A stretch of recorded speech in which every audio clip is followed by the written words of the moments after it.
Oh, better? Okay. Good afternoon, everyone, and welcome to the November 3rd meeting of the Rotary Club of Brentwood. My name is Drew Rogers, and I have the privilege of serving as the president of this club this year. I will call the meeting to order. We have a great program, and it's great to see a full room. We have now celebrated our 50th anniversary, which was a great event. And for those that weren't able to attend, we missed you. But it is back to the business of Rotary, and we're very honored to have District Governor Betty Burchett joining us this afternoon. We are going to have an invocation led by Lori Reed and the pledge and four-way test led by Keeley Hall. And then Jennifer Bourne will introduce our guests and visiting Rotarians before we then have a brief announcement and then the Foundation Drive report out. So with that, I will call Lori Reed to the podium to offer our invocation. Lori.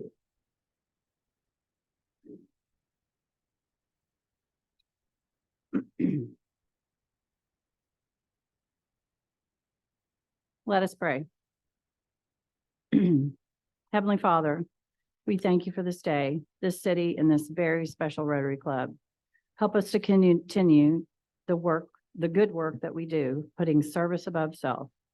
We lift up all the grieving, the sick, and the lonely, and we pray for peace in this scary world. Bless this food to the nourishment of our bodies and us to your service. And now, since someone made the mistake of asking me to do the invocation, there are two people in the club that really liked it when we sang when I was president. So sorry.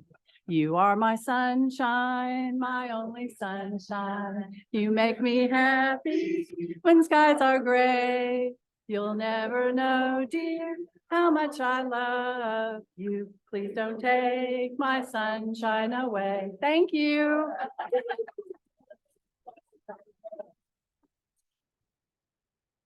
And now we'll sing the Pledge of Allegiance. Just kidding. We will definitely not do that. Please face the flag. Pledge allegiance.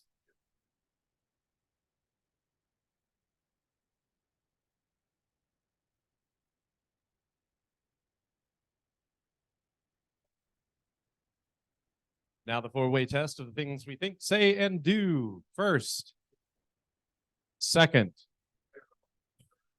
third, fourth. Certainly hope so. Wonderful. Thank you, Keeley, and thank you, Lori. Before our club secretary, Jennifer Bourne, gets to introducing guests and visiting Rotarians, given that we are celebrating our 50th anniversary, I do have a 50th anniversary fun fact, not baseball related. Charles Grumman would be happy to hear that. But since we sang earlier today, 50 years ago today, Atlantic Records released the album Abandoned Luncheonette. Can anybody guess who recorded Abandoned Luncheonette? There's a Nashville tie, Middle Tennessee. Daryl Hall and John Oates. Very good. Thank you. Jennifer. Hey guys. All right. We've got some guests today. Yay.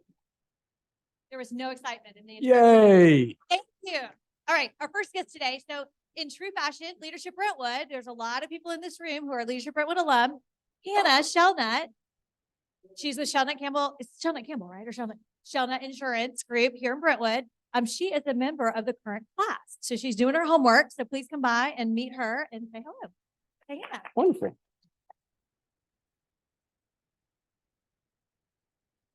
Yeah. Nice try. Okay. Our next is Gil over here. I'm going to introduce Gil, Tom. Absolutely. This is Gil Hutchinson, a good friend of mine, and he's been very active with Green Space in Brentwood. But the most important thing about this man who stands before you is the place where he obtained his education, the Florida State University. He is a Seminole, a proud Seminole, which makes him brilliant and handsome. So hopefully he'll think about joining the club. Welcome, Gil. All right. Where's Jeff Rasher? There you are. Okay. Jeff Rasher is here today. He is our assistant governor coordinator for Rotary International, right? So good afternoon. First and foremost, the thing that I want to thank you all with, I'm not going to go over particular names, but your all's club and what you have done to help the people of Waverly over the last 12 to 18 months has been outstanding and incredible. The amount of people, the amount of help, especially last month, thank you all so much for what you do for Waverly. I know that tomorrow I'll be leaving at 5:15 again to be out there. We've got 2 more events at Waverly. And I know you've got a lot going out here. I know I talked to Drew. If you all could, please put on your calendar, December the 2nd will be our last event at Waverly. And again, your club has meant so much to that. We got some special things going on. If you remember, it's been a 2-year commitment. We finish in December. We're going to be able to go out there quarterly starting next year. But this December, we've already got turkeys to give away. And I'm working on getting some barbecued butts ready and be able to give some fresh protein to those still in need in Waverly. But honestly, I'm so proud to be here and listen to Betty. You're in for a treat today with her discussion. But from my heart, thank you so much for everything that you've done for the people of Waverly. Thank you, Jeff. All right, so I'm going to go a little out of turn. We do have 2 people who are in the process of membership. Jay Kloss is one of them. So if you have an opportunity, make yourself known to him and get to know him. And then I'm going to come over here to Steve. Hey, the other one. Steve? So please get to know him. And last but certainly not least, our speaker brought her husband with us to visit with us today. His name is Bubba. So please say hello to him. Did I miss anybody? Great. Thank you guys. Welcome. Wonderful. Thank you, Jennifer, and welcome to all of our guests. We're glad that you're here and hope that you enjoy your time with us. And if you are interested in discussing membership, we would love to talk to you about that. I do have a couple of announcements, and then I want to make a special announcement because it's very fitting that District Governor Burchett would be here to participate in this because we've got a video that we want to share with you. First off, I wanted to share with each of you, because many of you may not know that Susie Lindsay did undergo some surgery this week. She is in recovery. The surgery went well. And I have been receiving reports from Betsy Crossley and others that she is in recovery. And she was not accepting visitors until after the club meeting today. But please keep her in your prayers. She does so much for this club and for our district that least we can do is keep her in our prayers. I also want to, and I didn't do this at the anniversary banquet, but given that it is the weekend of the Auburn Vanderbilt football game, and I noticed that he's supporting our alma mater together, I wanted to recognize Larry Kane joining us. I'll say a couple of things. One, you recognize who your real friends are in times of difficulty. And I've gone through personal transition in my life where I've leaned on Larry for advice and counsel. And when I was visiting the Brentwood Baptist a week ago, and I saw all of the people, this club coming around Larry, it was inspirational, and it taught me a lot about what this club means and the quality of the character of the individuals in it. And so I would just say, Larry, welcome, and we're glad that you're here.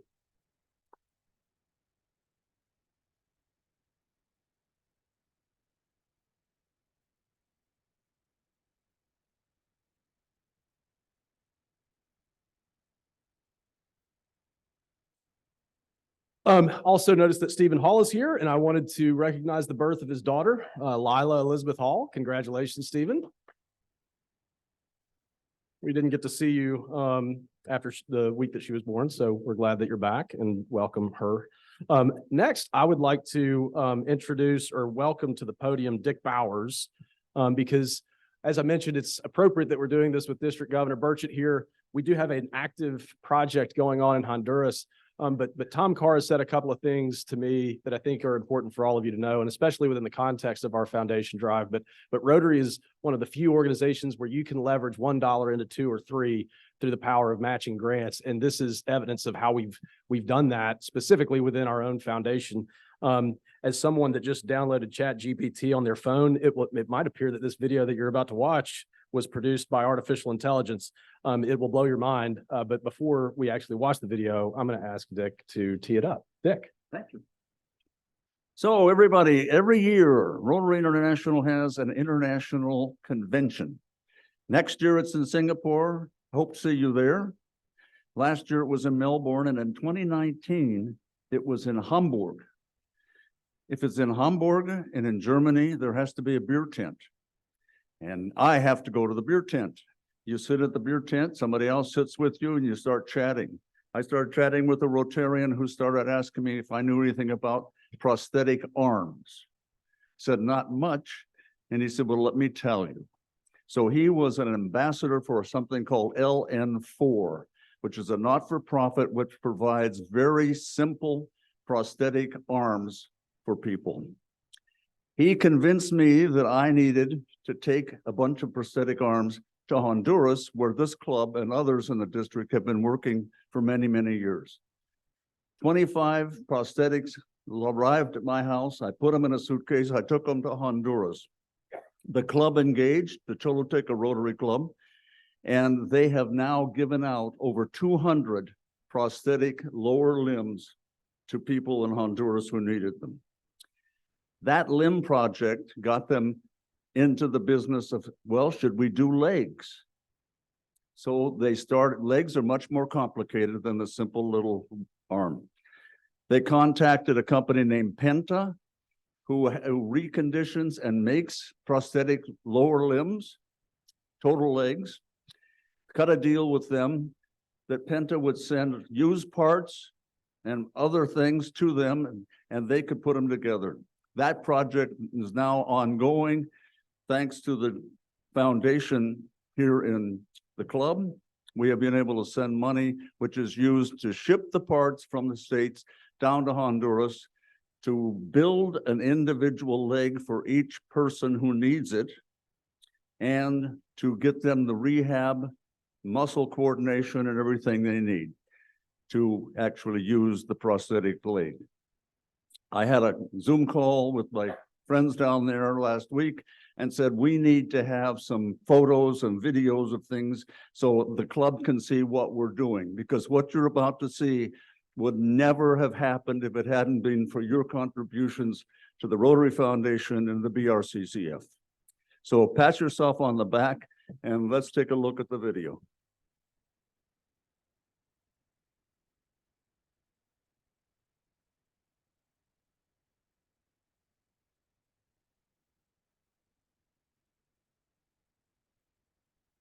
Hi, my friends. Thanks for your attention. This starts a long time ago. A little before COVID-19. Dick Bowers brought us some LN4 hand prostheses. And we began to help people who needed them. In the middle of COVID-19, we became ambassadors of the LN4 Foundation. And since then we were able to donate more than 150 hand prostheses. The program was very successful. And you can see several examples of the prostheses delivered throughout Honduras. For this we have the help of Rotary clubs of Tegucigalpa and San Pedro Sula. People started calling us to see if we could help with another type of prosthesis. At that time, we didn't know how to do it. In October 2020, a young boy contacted us via messenger to see if we could help his friend, who had lost his leg in a motorcycle accident. Unfortunately, we didn't know how to help him, but we started thinking about how to do it.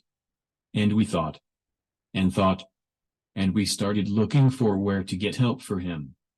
First, we looked in Choluteca to see if there was someone who could assemble prostheses, and we found a small place that was also a non-profit foundation. We already had the first step. Then we looked to see if there was any organization that could obtain discarded material in the USA and could send it to us. We started conversations and, yes, a foundation in New York, made up of young people with an incredible desire to help, sent us a first shipment with some used prosthetic gear, and everything got going. Being able to help Hector, a 22-year-old boy who had lost his leg at the age of 18, with two small children, ages 1 and 3. Hector had contagious energy and quickly adapted, and in his own words, the prosthesis changed his life.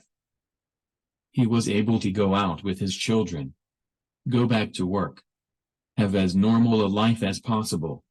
We were able to deliver the prosthesis to him in January 2022.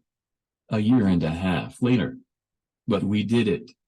And he was the first patient we made walk again. Once we were able to deliver the first prosthesis, we began to receive more requests from people who had a disability.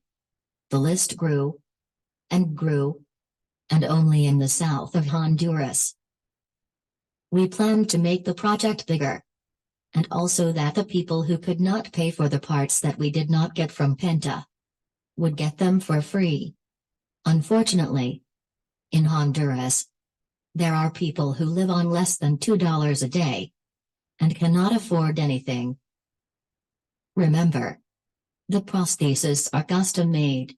We really wanted to work to achieve more, but we also had a funding problem, and it was at that moment that we called Dick Bowers, and he presented the project to his club, and as always the Brentwood Rotary Club supported us with a fund to pay for the transportation of the boxes that Penta sent us, pay what was necessary when there were not enough parts, and pay for custom-made parts.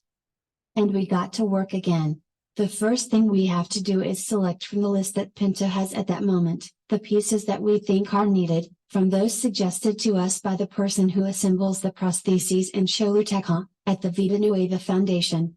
Once selected, Penta prepares the boxes and sends the material to Honduras. Upon arrival we have to do some paperwork at Customs and at the Health Regulation Agency, and after these steps the boxes finally arrive in Choluteca. What may seem very easy, can take 2 to 3 months of work and procedures. Once we receive the material, as long as the patient has the stump in good condition, we proceed to take measurements, otherwise we continue with the recovery process. With the measurements, the assembly of the prosthesis begins, and once it is finished, the patient is tested and the rehabilitation process begins, which can last at least 2 weeks. The entire process is thanks to the work of the Vida Nueva Foundation, which has an expert in prosthetics. During rehabilitation, the patient is taught to walk again and taught to go up and down hills, stairs, as much as possible to return to having a normal life. Since we received the funds we have been able to provide 7 prostheses, and in the coming weeks we will be delivering between 7 or 8 more. The work does not stop and our intention is to reach anyone in Honduras who cannot afford a prosthesis and offer them a better quality of life. With your help we can grow and be successful, being able to help anyone who does not have the resources to pay for a prosthesis. Thank you Brentwood Rotary Club for all the help you have offered us over the years. Service above self.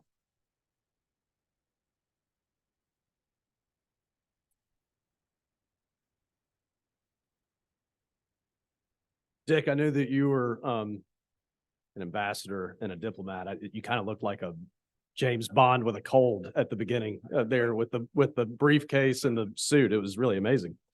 Thank you for that. That's an example of your dollars at work. I mean, so this is how this happened.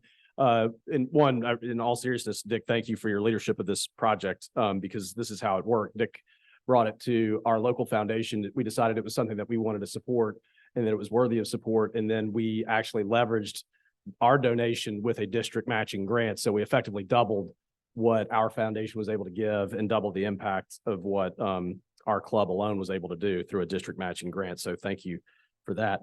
And so the time is perfect to welcome Stephen Hammers, our president-elect, to the podium so that we can complete our foundation drive report out. Stephen? Thank you, Drew. I am the mean one who gave candy to every one of you, and you better eat it because nobody came to our house to go trick-or-treating. So, I know. So eat everything. All right, we're ready to start. Jennifer, you ready? Remember, we have raising $65,000 between the Rotary International and the BRCCF. So I'm expecting to get all that today. Tom, I'm kidding. Okay, table 1. Let's start with table 1. And what do you have on your list so far today on funds raised? $2,250 for table 1. Awesome. $2,250. Table 2. $2,420. Great. Awesome. And where is table 3? We'll skip 3. Let's go to 4. 1,500, table 4. 1,500, table 4. All righty, how about table 5? Ah, 8,000 what? $180, 8,180. Very, very good. Table 5. Okay, table 6. 8,100. Wow. 8,100. All right, table 7. Where's table 7? 3,100. All righty, table 8.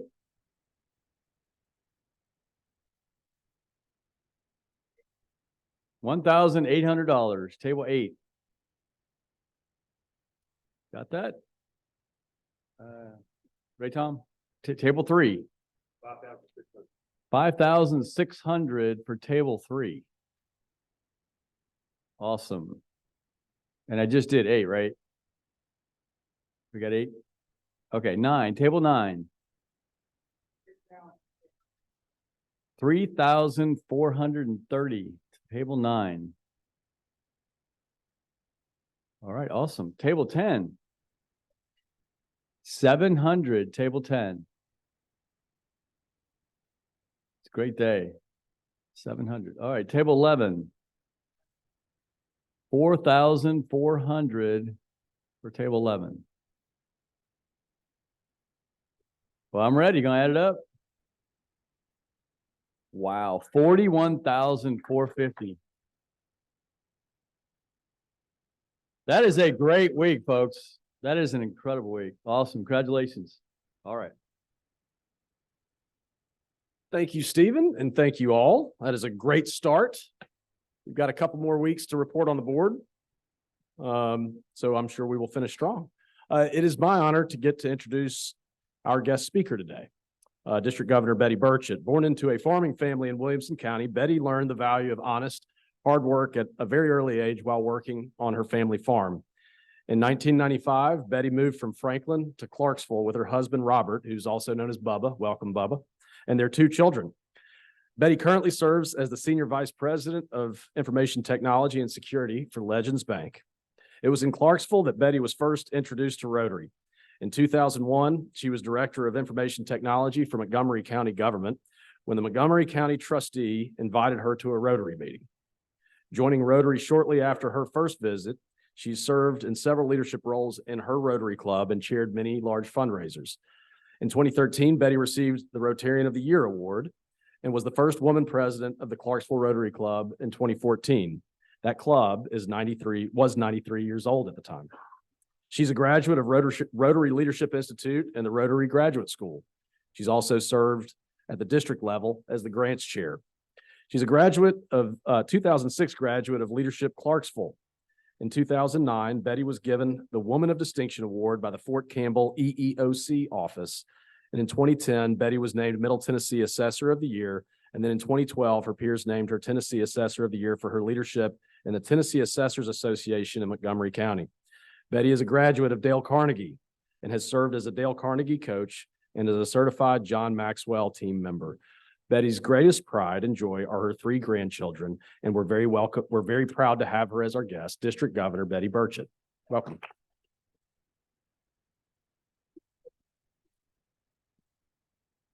Okay, it's a great day to be a Rotarian. And Mr. Hall, if you fall asleep, I'm going to forgive you.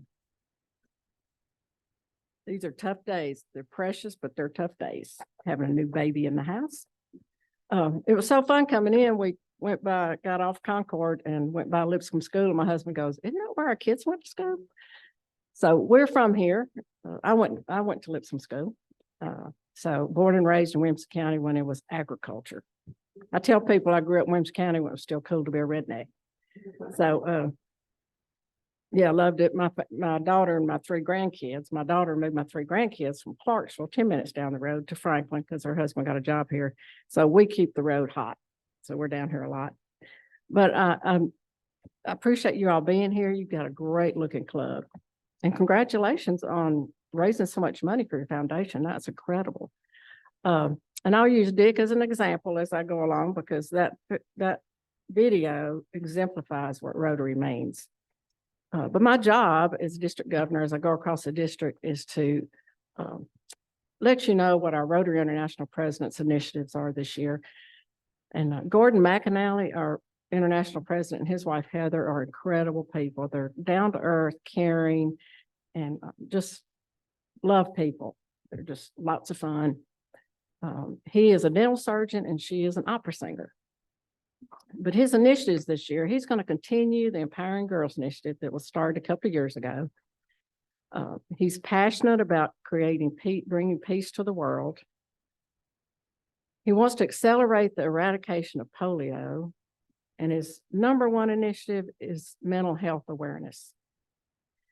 Gordon's theme this year is to create hope in the world, and when I learned that, they send us to school in Orlando at the International Assembly to learn how to be a district governor.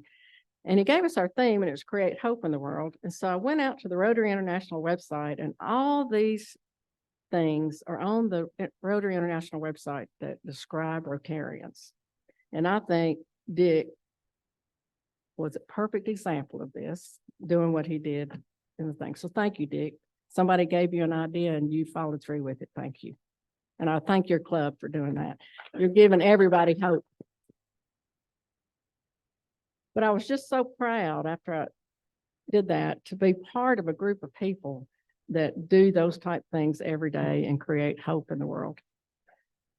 And I want to share our mission statement because Gordon went over it several times. It says, together we see a world where people unite to take action, to create lasting change across our globe, in our communities, and in ourselves. So when I first started thinking about the theme, I thought, you know what? Just thought, why did I join Rotary and why do I stay in Rotary? I've been in Rotary over 20 years. And as you heard, somebody I respected invited me. And as I started serving along with these passionate Rotarians, I realized that Rotary made my community a better place to live, work, and play. And I found my passion in community service. But I think so many times we get in a rut, especially if you've been in for a long time. We come and eat lunch, we visit with our friends, we go back to the office, and we forget why we joined Rotary and why we stay in Rotary. We pretty much all joined Rotary to serve our community and make a difference around the world. But I think sometimes we lose that passion. So I'm going across the district this year, asking people to remember why they joined Rotary, remember why they stay in Rotary, and reignite that passion for making a difference in somebody's life every day. I found these 6 things that we can do to help create hope in the world. We can lead by example. Now, as we show kindness and compassion and empathy towards others, that gives them hope. We can volunteer and give back. Look for an organization that aligns with our values, and we all have in Rotary, and use that organization to give back to your communities and give back to issues around the world. We can educate and raise awareness. We can educate ourselves to the issues that need attention and share those issues and create change, and that will create hope in the world. We need to report positive news. You know, we are inundated with negative news every single day, but there's so much good out there. We need to find those stories and share those stories every day to give people hope. We need to foster connections. You know, as we foster connections and build relationships with others, it gives them a sense of belonging, and it gives them a sense of community, and it gives them hope. And then we need to be part of the solution. As we become aware of the issues and we take action, as we identify those problems, that creates hope in the world. And as I said, these are things we do every single day, as long as we remember why we're in Rotary.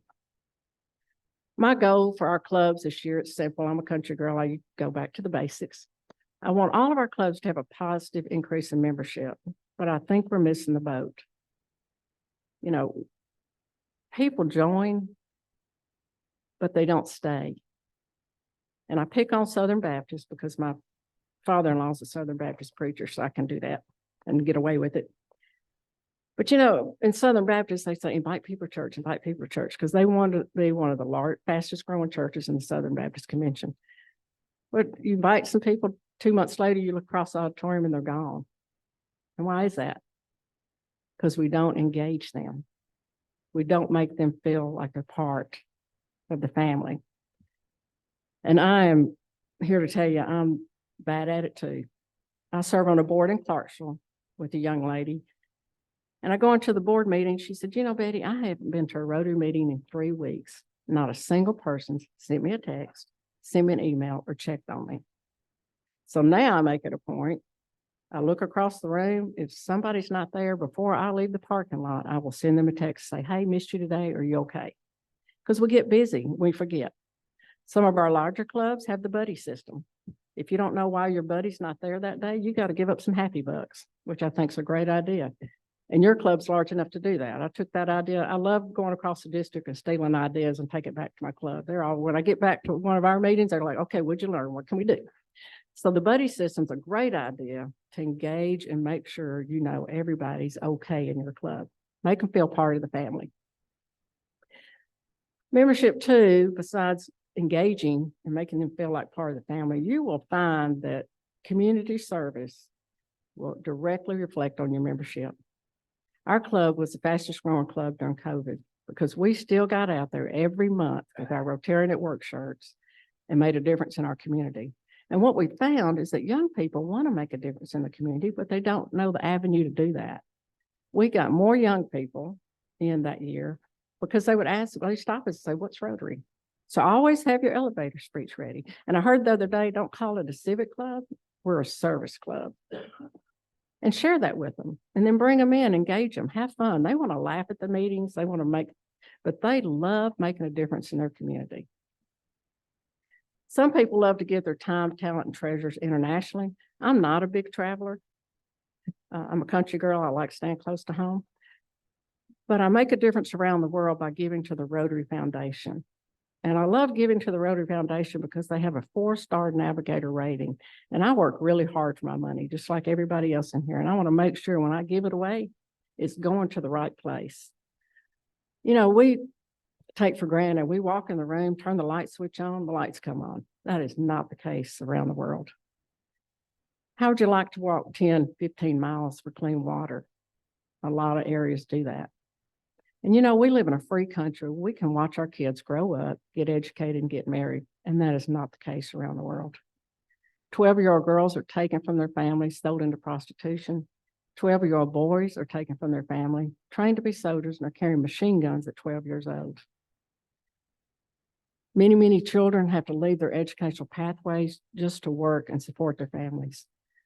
But it makes me feel good to know that I support an organization that's out there making a difference every single day. 92 cents of every dollar I give goes back into our communities and back around the world. But it was a little disturbing because when I was in Orlando, learning, the CFO with Rotary International came and spoke with us. And he said out of the 1.4 million Rotarians, 1 million Rotarians have never given to the foundation. I was shocked. So I'm going across the district this year, and I know I'm preaching to the choir. Y'all given a ton just today. It's great. If you've never given to the Rotary Foundation, start by giving $25. And it'll make you feel good knowing you're making a difference around the world and in your communities.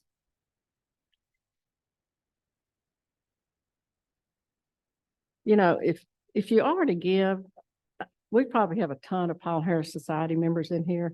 You know, it's $84 a month.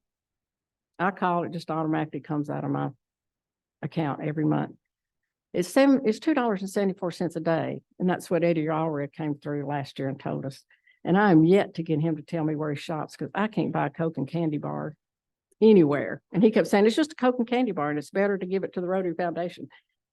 But I can't figure out where he shops. So if anybody can buy a Coke and a candy bar for $2.75, I'd love for you to let me know. And so Gordon's emphasis on the urgency for our clubs to help realize Rotary's vision for a polio-free world. It says this is a time for us to go beyond what's necessary year to year and make sure we provide every resource necessary to succeed as quickly as possible.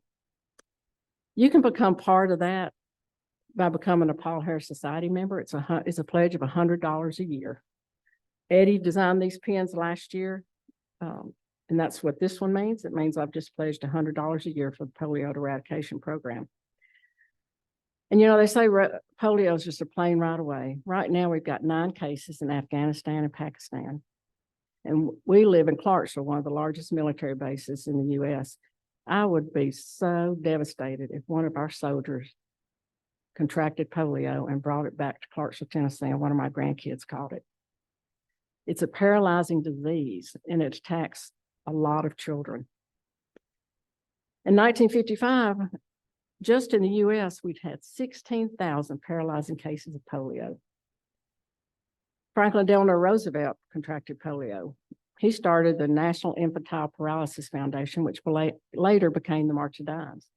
The dimes in that is because it was during the Depression, and they knew everybody could give at least a dime. When that campaign was over, they had 2,680,000 dimes during the Depression, $268,000. And that money was used to create the polio vaccine. Rotary has to continue raising $50 million a year to qualify for the Bill and Melinda Gates Foundation. The CFO told us, he said, it's a really good feeling when you go to bed and you've got 50 million in your account. And then you wake up the next morning, you got 150 million in your account. But I also learned in Orlando that only 1 in 12 members gives to the polio eradication program and only 1 in 5 clubs. So we really need to create that culture of giving in our clubs. Gordon also described the ideal balance of continuity and innovation, and this is a quote. It says, by continuing what we do best, by remaining open and willing to change, and by keeping our focus on building peace in the world and within ourselves, Rotary helps create a more peaceful world, a more hopeful world. You know, our goal is to restore hope and to help the world heal from destructive conflicts. And in turn, it helps us achieve a lasting change in ourselves. You know, any health professional will tell you we essentially help ourselves by helping others. And Gordon's emphasis behind mental health awareness was a personal one. When I was in Orlando, he started his speech by showing some pictures of his best friend. They were riding bikes, going fishing, getting educated together, went to college together. Gordon became a dental surgeon. His best friend became an IT provider. He moved to London. He had a IT conference in San Diego, California. He went into his room and shot himself, leaving behind his wife and children. At the end of Gordon's speech, he showed a picture of Ian. He said, and that's my brother. My best friend was my brother. I had no idea. And COVID-19 has exacerbated our depression and loneliness. I went to a meeting the other day and found out Tennessee is 4th in the 50 states in loneliness and depression. COVID-19 uprooted our social networks. Many of us lost family members. Our kids lost their educational development path, and we are still recuperating from that. You know, our own family dealt with depression. When my husband lost his mother, my daughter lost the one person she thought actually got her. She was devastated. So just imagine your 16-year-old daughter looking you in the eyes and saying, Mom, I need help. I immediately put her in the car and we headed to Nashville. Called our physician. They sent us over to Nashville Christian. They took my daughter to the back, left me in the waiting room. I sat there for an hour. They came back and said, we're going to keep your daughter because she's a danger to herself. You could have blown me over with a feather. I went out to the parking lot, got in the car. I was crying so hard I had to call my husband to come an hour to come get me. No mother should ever feel what I felt that day, the feeling of failure. Why didn't I see the signs? The drugs and alcohol she used to kill the pain. You know, people think it's a weakness to ask for help, and that is so far from the truth. Asking for help takes courage. She stayed there for 9 days. We never got to talk to her. We never got to see her. They'd call us and say, she needs clean clothes. Can you send some more Bibles? I think over that 9 days, we sent 12, 15 Bibles because she was witnessing and helping other people in the clinic. But what I know now is that she was healing more herself than she was helping them. When she got out, it was a long road, but she got there, and we thank God every day that she had the courage to ask for help. And we're really proud of her because now she has a therapy practice in Cool Springs, and uses what she's been through to help young people every single day. So I read a book last year called The Lighthouse Effect by Sam Pemberton. And I want to share an excerpt from it. It says, when a human lighthouse sees you in the midst of your storm, it points you towards safety and security, safety and protection. And in doing so, it sends an uncompromising message of belief. Yes, the situation's difficult, but you are not alone. I'm standing right here with you, and I know the way home. I'm going across the district this year and asking people to be a human lighthouse in somebody's life every day. We have no idea what people are going through. It may just be that person behind you in the grocery store needs a smile to get through the day, or just needs a pat on the back. We just need to be a shining light for every single person we see every day. So I became a Baptist preacher doing this. I'm asking people 3 things. Reignite your passion for making a difference every day. If you don't give to the foundation, give $25. And be a human lighthouse in somebody's life every day, because that may be what they need just to get through the day. You all have a great club. You do so much. I love the video. And Dick, thank you for taking that idea and following through with it. And thank you guys for supporting Dick's idea. But I am here to help you in any way I can. You can give me a call, and I am happy to take questions if anybody has any questions.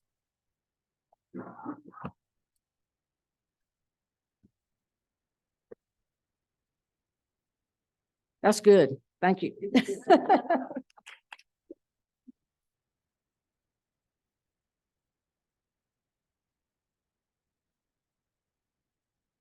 Before you actually depart, sorry, I should have caught you before you walked away. I do have a gift for you, District Governor Burchett. But before I do that, that's one of the most courageous district governor speeches I've ever heard. I've been in this club for 16 years, and thank you for sharing your personal message and the reinforcement that you gave us, the support that we have for what we're doing here as part of this foundation drive. It's important to give context to what the work of this club can do, and your personal message was both courageous and inspirational. So thank you. I do have a gift for you, by the way. So if you wouldn't mind, please coming forward. I have a pen that I'd like to present to you. And we also have a book that we share and read to first graders in the Brentwood community. And so we would ask that you take the pen that we're giving you and sign the book. And when we read that to first graders here in Brentwood, we'll talk about your time with us. I will be happy to do that. Thank you. Thank you. A few announcements before we adjourn this afternoon. There is a board of directors meeting this afternoon. We will meet in the conference room behind where you check in here. So the board will meet with District Governor Burchett. Jeff, will you be coming? Wonderful. Glad that you'll be there. And we will do that in the conference room. I would like to also, 2 things that I wanted to mention, because Beth Dormany would want me to share. There is a group that is going out to the Safe Haven Hike for Homeless at Percy Warner tomorrow. There's been a sign up that's been in Reflections for a few weeks now, or off and on for a few weeks. If you'd like to sign up and go volunteer, please do so. Because I know that Rotarians did it last year, and it was a great opportunity for fellowship and also service to the community. Remember that December 2nd is the final distribution at Waverly. And thank you to all of you that have participated in that and supported that effort. And I knew that Jeff would want me to share that with you. I would finally like to welcome our guests, Gil, Jeff, Jay, hopefully not for much longer, Steve, welcome, Bubba, and Hannah. Thank you for being here. We hope that you enjoyed your time with us, and look forward to seeing you again very soon. Please stick around if you can and help put away tables and chairs. We're stacking in chairs in stacks of 8. And if there is nothing else for the good of Rotary, then we are adjourned.